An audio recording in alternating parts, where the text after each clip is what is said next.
Shalom, shalom, povo de Deus. A graça e a paz do Senhor Jesus Cristo seja contigo. Que é a pastora Laziane passando para trazer uma breve meditação da palavra de Deus ao seu coração. E o tema desta mensagem é: não deis lugar ao diabo. E esta mensagem se encontra em Efésios capítulo 4, versículo 27, que diz assim: não deis lugar ao diabo. E eu vou começar definindo o que é dar lugar ao diabo. Dar lugar ao diabo significa dar-se a alguém a quem já se pertencia, retornar. Sabemos que, sim, antes de entregarmos a nossa vida para Jesus Cristo, éramos escravos do pecado. Estávamos debaixo do senhorio de Satanás, porque estávamos separados de Deus por causa dos nossos pecados. Mas a partir do momento que reconhecemos Jesus Cristo como Senhor e Salvador das nossas vidas, agora Jesus passa a ser o nosso Senhor, o nosso Salvador. Somos propriedade de Deus.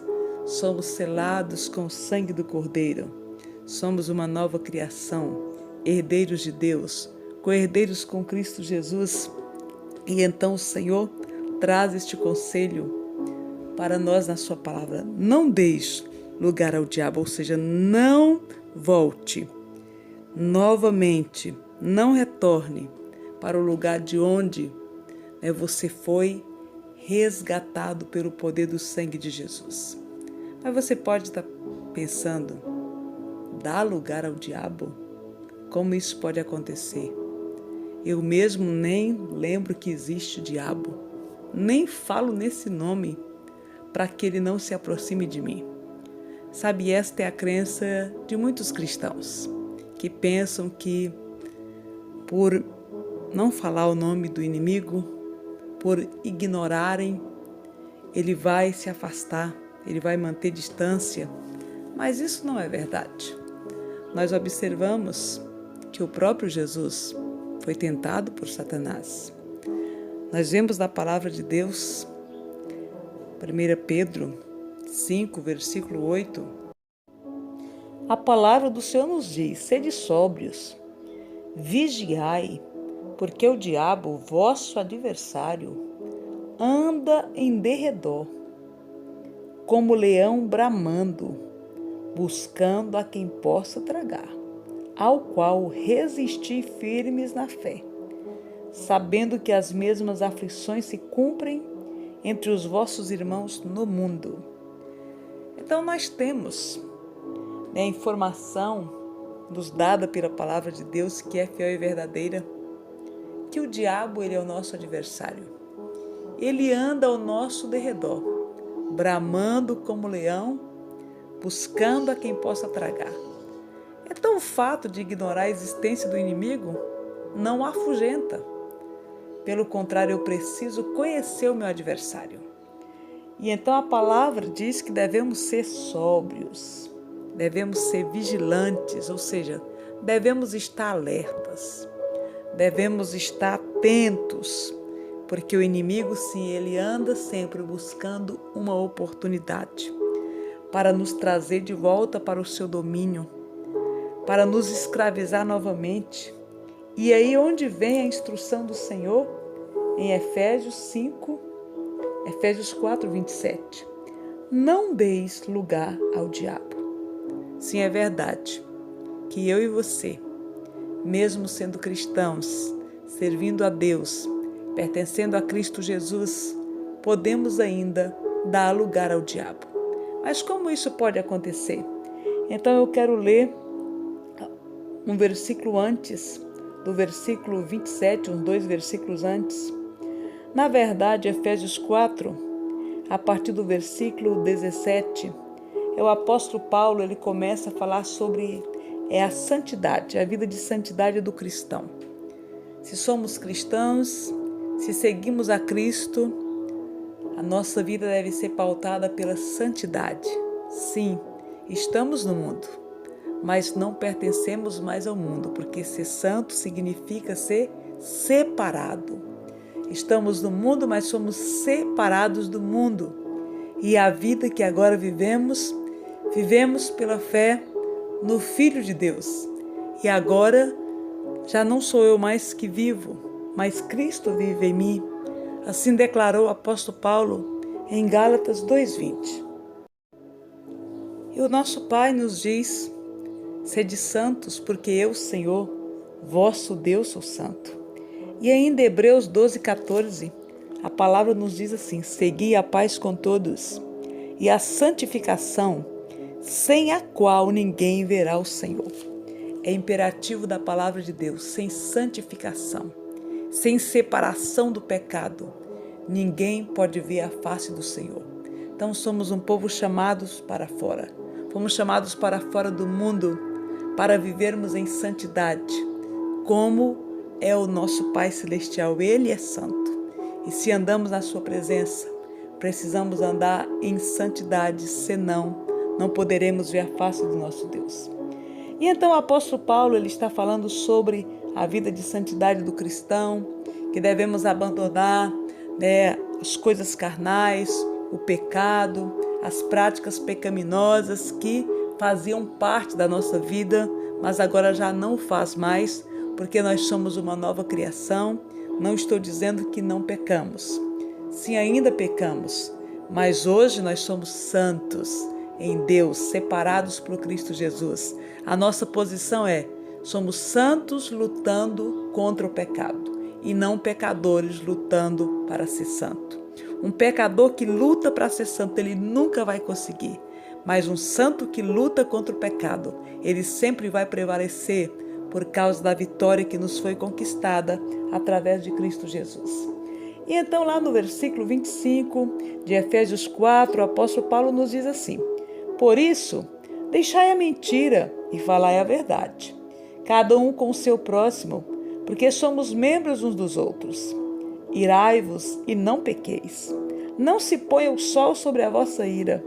Não deis lugar ao diabo. Então, quero chamar a sua atenção para o versículo anterior, quando o Senhor nos fala: irai-vos e não pequeis. Não se ponha o sol sobre a vossa ira. E então o versículo seguinte não deis lugar ao diabo. Então, o que eu posso entender? Eu entendo que quando eu abrigo a ira no meu coração, quando eu deixo o sol se pôr sobre a minha ira, aí sim eu estou dando lugar ao diabo. E isso acontece não poucas vezes conosco. Isso acontece muitas vezes na vida de muitos cristãos. Então entendemos que a palavra diz: irai-vos e não pequeis. Podemos irar e não pecar.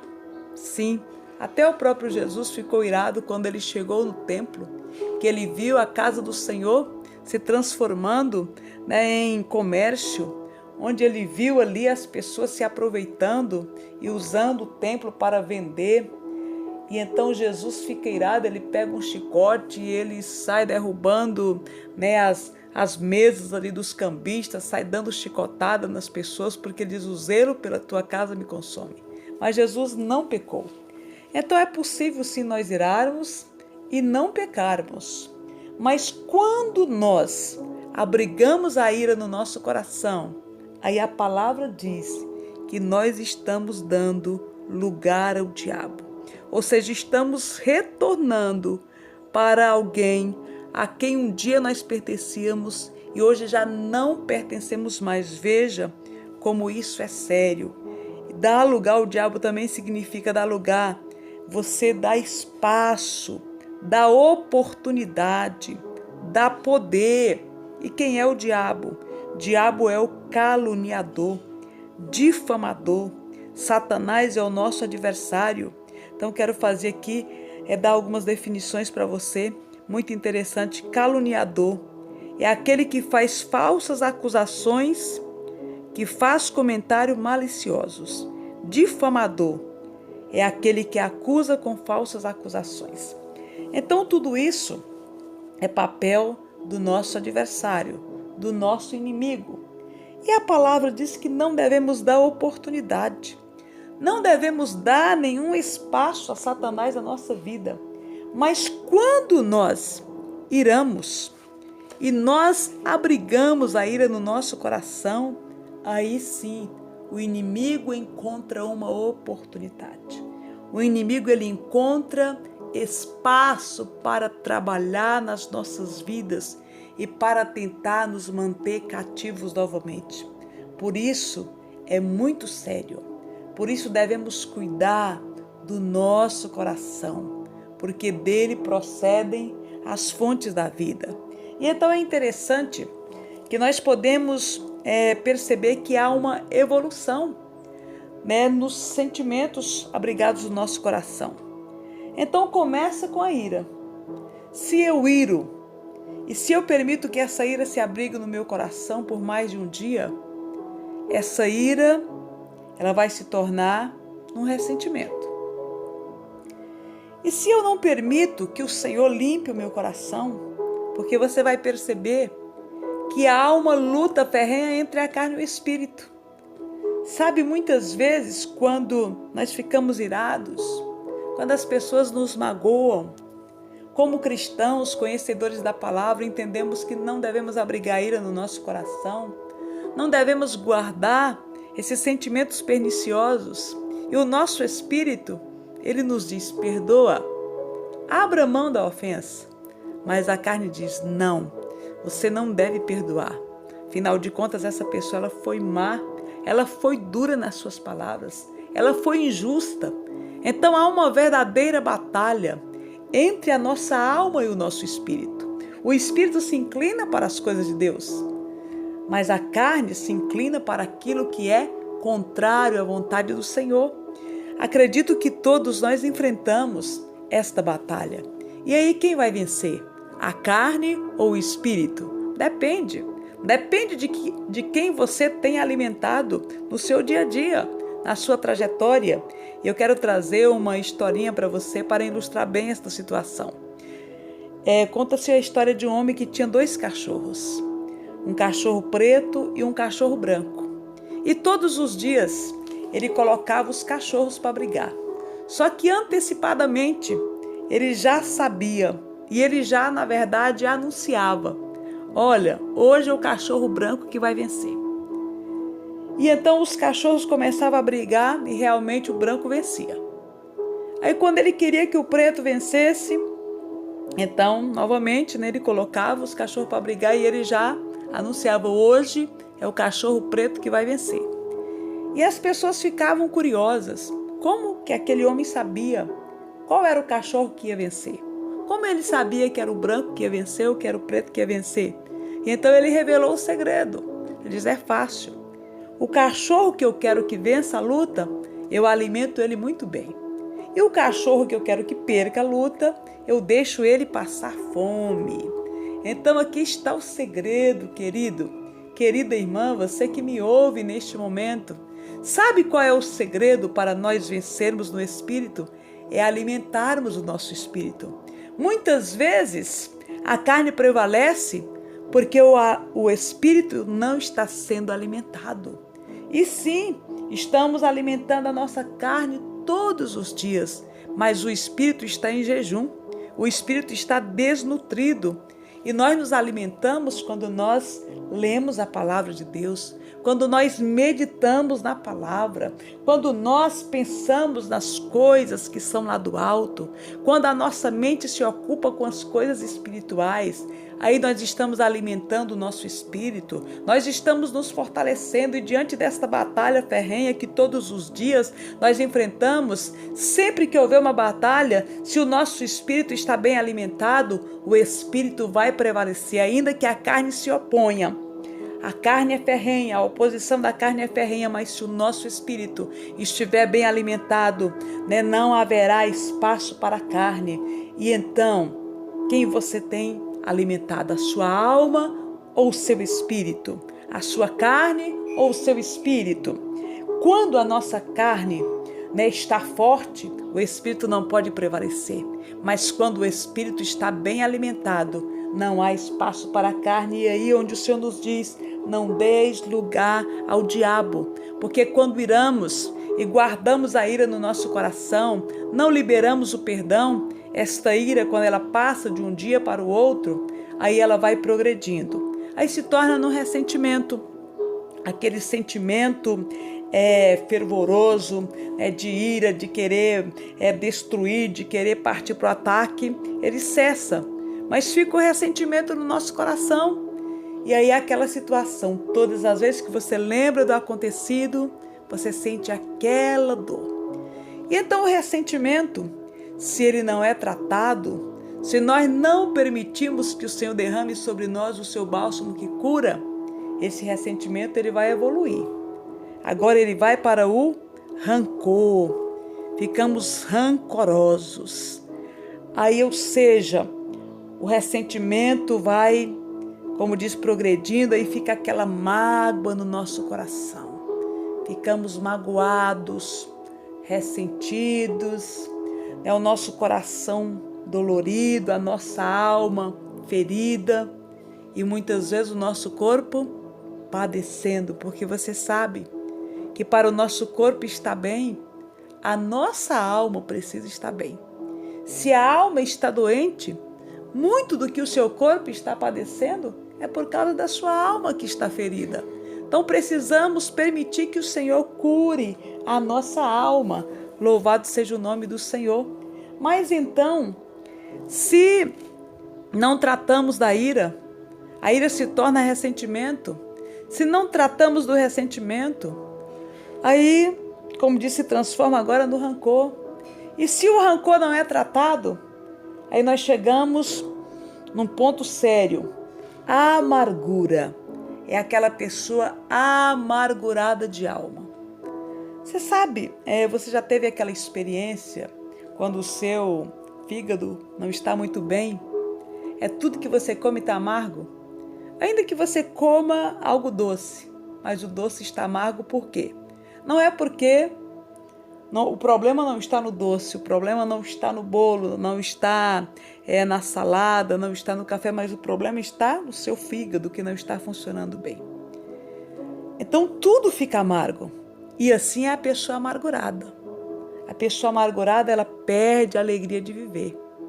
Ela não encontra mais satisfação. Para ela, a vida não tem sentido. Nada faz sentido.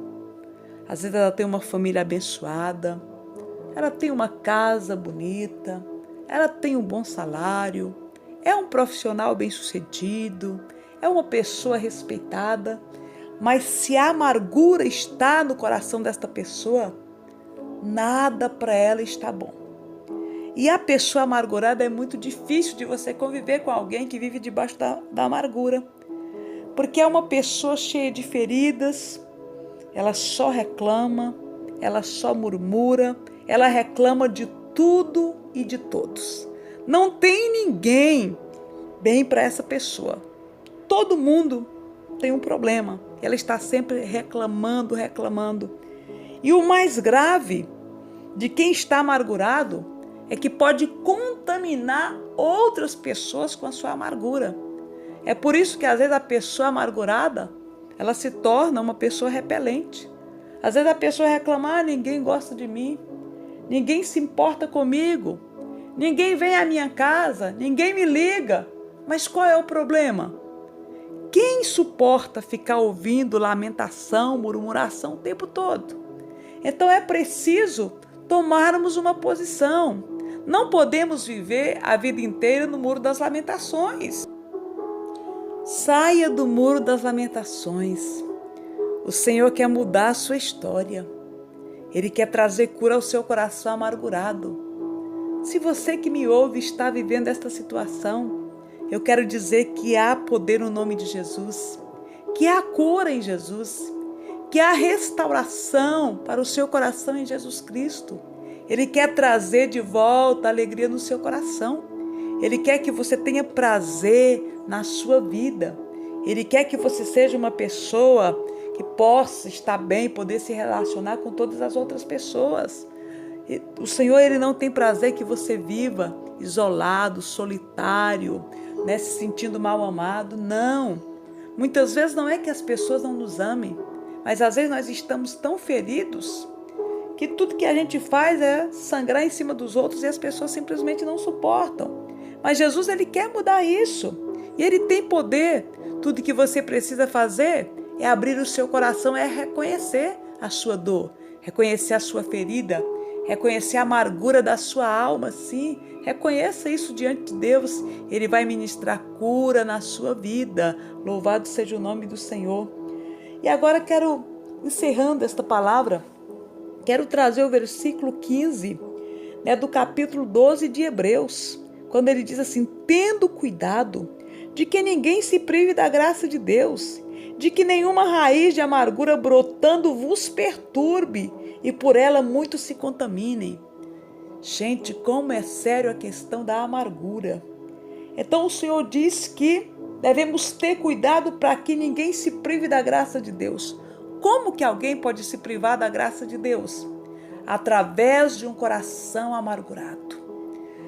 Aquela pessoa cujo coração está dominado pela amargura, ela está sendo privada da graça de Deus. O que é graça? Favor imerecido. Lembra do que o Senhor disse para Paulo, 1 Coríntios 12:9, ele disse: Paulo, a minha graça te basta, e o meu poder se aperfeiçoa na minha fraqueza. Amados, sem a graça de Deus, nós não podemos viver. Nós não somos capazes de suportar se a graça de Deus não for derramada sobre as nossas vidas a cada dia. Mas quando a amargura ela está dominando a nossa alma, quando a amargura está enraizada no nosso coração, nós somos privados da graça de Deus e realmente a vida se torna insuportável. E então o Senhor diz ainda, tendo cuidado para que ninguém se prive da graça de Deus e de que nenhuma raiz de amargura brotando vos perturbe. Além de sermos privados da graça de Deus, somos perturbados pela amargura. Quem sabe você me ouve neste momento e você está vivendo nesta condição. A sua alma vive perturbada. Você não tem paz, você não tem alegria, você não tem prazer de se relacionar com as pessoas, nem mesmo com a sua própria família. Qual é a razão raiz de amargura? E ainda tem uma outra situação. A raiz de amargura, além de nos privar da graça de Deus, além de perturbar a nossa alma, ainda vai contaminar a muitos. Não seja um instrumento de contaminar os outros, mas que a sua vida seja uma vida abençoada e que através de você outros sejam abençoados. Então esta palavra é para você que se encontra assim. E o que você fez? Deu lugar ao diabo. E sabe de uma coisa? Eu tenho observado muitas pessoas, elas vêm à igreja, elas pedem oração porque estão enfermas, estão dominadas por tantas enfermidades. E muitas vezes elas recebem oração, o Senhor opera, elas são curadas, mas daqui a pouco tudo volta, todas as enfermidades começam a se manifestar de novo. Sabe qual é o problema? O Senhor derramou graça naquele momento pela misericórdia dele, ele trouxe cura, mas a pessoa não cuidou do seu coração. E aí novamente a raiz de amargura, perturbando, trazendo doenças e enfermidades. Então quero dizer para você que me ouve neste momento, dê lugar ao Espírito Santo de Deus, se arrependa desta amargura, se arrependa do ressentimento, da mágoa, do rancor que você abrigou no seu coração. Peça perdão para o Senhor, libere perdão para aquela pessoa que te feriu, que te machucou, que te humilhou, que muitas vezes trouxe uma dor profunda no seu coração. Sim, não perca tempo. Libere perdão sobre o seu ofensor. Libere perdão sobre o seu agressor. Libere perdão e receba a graça de Deus restaurando a sua vida, trazendo cura, trazendo restauração para a sua alma, restaurando a alegria e o prazer da comunhão com Deus e com o seu irmão. Que o Senhor possa falar poderosamente ao seu coração. Que Deus o abençoe, que Ele traga cura, que Ele traga restauração na sua vida. Em nome de Jesus Cristo, se esta mensagem abençoou a sua vida, se ela edificou a você, compartilhe esta mensagem, deixe o seu like, faça o seu comentário. Se você ainda não se inscreveu, se inscreva no meu canal, ative o sininho e que Deus possa abençoar você poderosamente.